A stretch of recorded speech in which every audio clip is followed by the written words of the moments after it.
Hello friends, Radhe Radhe. कैसे हैं आप सब। आज मैं आपको एक कहानी सुनाऊंगी। माँ लक्ष्मी आई सेठ के सोने की दुकान पे। प्राचीन समय की बात है। गांव में सेठ रामनाथ नाम का एक धनी व्यक्ति रहता था। उसकी सोने और चांदी की एक बड़ी दुकान थी, जहां दूर दूर से लोग आकर कीमती आभूषण खरीदा करते थे। लेकिन सेठ रामनाथ लालची था और हर समय धन बढ़ाने की चिंता में रहता था। वह अपने कर्मचारियों से कठोरता से पेश आता था और ग्राहकों से भी ईमानदारी नहीं करता था। उसका मानना था कि अधिक से अधिक धन ही उसे सुख और शांति दे सकता है। इंसानियत नाम की चीज़ नहीं थी उसमें। फिर एक दिन सेठ रामनाथ की दुकान पर एक सुंदर स्त्री आई। उसके चेहरे पर एक दिव्य आभा थी और उसकी चाल में एक अनोखा गरिमा थी।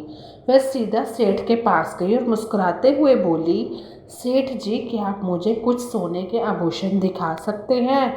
मुझे अपने लिए कुछ आभूषण खरीदने हैं। फिर क्या था, सेठ रामनाथ ने उसकी ओर देखा और सोचा कि यह स्त्री अवश्य किसी समृद्ध परिवार से होगी। उसने उसे सबसे बड़े महंगे आभूषण दिखाने का निर्णय लिया। सेठ ने कहा, आपको किस प्रकार के आभूषण पसंद है देवी? मेरे पास सभी प्रकार के अद्भुत आभूषण हैं। वह स्त्री मुस्कुराई और बोली, सेठ जी, मैं तो यहाँ सिर्फ देखने आई हूँ, लेकिन मैं एक शर्त रखती हूँ। यदि आप मेरे साथ यह शर्त जीतते हैं तो आपको मेरी ओर से बहुत बड़ा धन प्राप्त होगा। सेठ हक्का बक्का रह गया कि ये औरत क्या बात कर रही है। सेठ, जो धन का तो भूखा था ही, उत्साहित हो गया और बोला, कहिए देवी, क्या शर्त है? तो स्त्री ने कहा, मैं माँ लक्ष्मी हूँ। मैं केवल उस जगह टिकती हूँ जहाँ ईमानदारी, मेहनत, इंसानियत, दया का सम्मान होता है। अगर आप एक सच्चे व्यापारी हैं और लोगों के साथ ईमानदारी से व्यवहार करते हैं तो मैं आपके पास स्थायी रूप से रहूंगी। लेकिन अगर आप लालची और धोखेबाज हैं तो मैं यहाँ से चली जाऊंगी और कभी वापस लौटकर नहीं आऊंगी। सेठ ने जब देखा माँ लक्ष्मी तो वह चौंक गया, सुन्न हो गया। उसने कभी सोचा भी नहीं था कि उसके लालच और अनैतिक व्यवहार से माँ लक्ष्मी असंतुष्ट हो सकती है। माँ लक्ष्मी का इस तरह दर्शन देना, बातें करना, वो एकदम से स्तंभ रह गया था। वह घबराया, लेकिन अपने लालच के कारण उसने कहा, ठीक है देवी, मैं आपकी ये शर्त स्वीकार करता हूँ।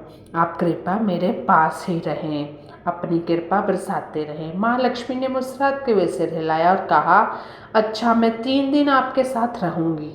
अगर इन 3 दिनों में आप ईमानदारी से व्यापार करोगे तो मैं यहाँ रहूँगी, लेकिन अगर आप अपने पुराने तरीके पर लौट आए तो मैं हमेशा के लिए चली जाऊँगी और कभी वापस लौट कर नहीं आऊँगी, क्योंकि ईमानदारी से किया गया कार्य ही हमेशा मुझे अच्छा लगता है। सेठ ने हामी भरी और माँ लक्ष्मी के जाने के बाद उसने सोचा कि अब उसे 3 दिन तक ईमानदार रहना होगा। अगले दिन सेठ ने अपने ग्राहकों के साथ ईमानदारी से व्यवहार करना शुरू कर दिया। उसने सही दाम पर आभूषण बेचने शुरू कर दिए और कर्मचारियों से भी अच्छा व्यवहार किया। वह दिन भर सोच रहा था कि कैसे माँ लक्ष्मी को खुश किया जाए ताकि वह उसकी दुकान और घर में स्थायी रूप से रहे। अगर माँ लक्ष्मी उससे रूठ गई, वह सोच रहा था, तो वह तो बर्बाद हो जाएगा। फिर क्या था, सोचते सोचते दूसरे दिन सेठ ने ईमानदारी से काम किया, लेकिन धीरे धीरे उसकी लालच, पुराना स्वभाव की भावना वापस आने लगी। इंसान अपनी फितरत जो होती है वो नहीं छोड़ता। वह सोचने लगा कि अगर वह वापस अपने पुराने तरीके पर लौट आए तो अधिक मुनाफा कमा सकता है।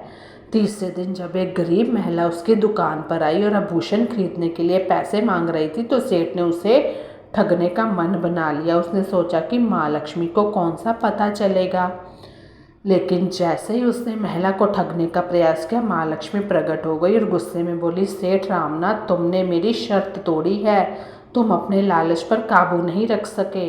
मैं तुम्हें एक अवसर देने आई थी, लेकिन तुमने उसे भी गंवा दिया।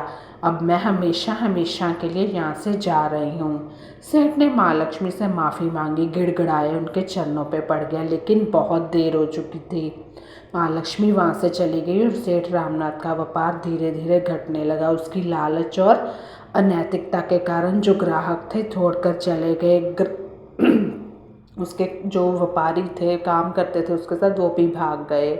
इस कहानी से क्या शिक्षा मिलता है कि धन की देवी लक्ष्मी उसी के पास टिकती है जो ईमानदार, मेहनत इंसानियत रखता हो, दया का पालन करता हो। लालच और धोखे से कभी भी स्थायी सफलता प्राप्त नहीं की जा सकती। सेठ रामनाथ का उदाहरण हमें सिखाता है कि अगर हम सच्चाई और निष्ठा के मार्ग पर चलते हैं, प्रेम के मार्ग पर चलते हैं, तो माँ लक्ष्मी की कृपा हम पर बनी रहती है। तो इस कहानी में हमें सदैव सत्य और ईमानदारी का पालन करना चाहिए, क्योंकि तभी हमारे जीवन में सुख समृद्धि का वास होता है। हम सोचते हैं कि इंसान तो हमें नहीं देख रहा, लेकिन ईश्वर हमें हर पल देखता है।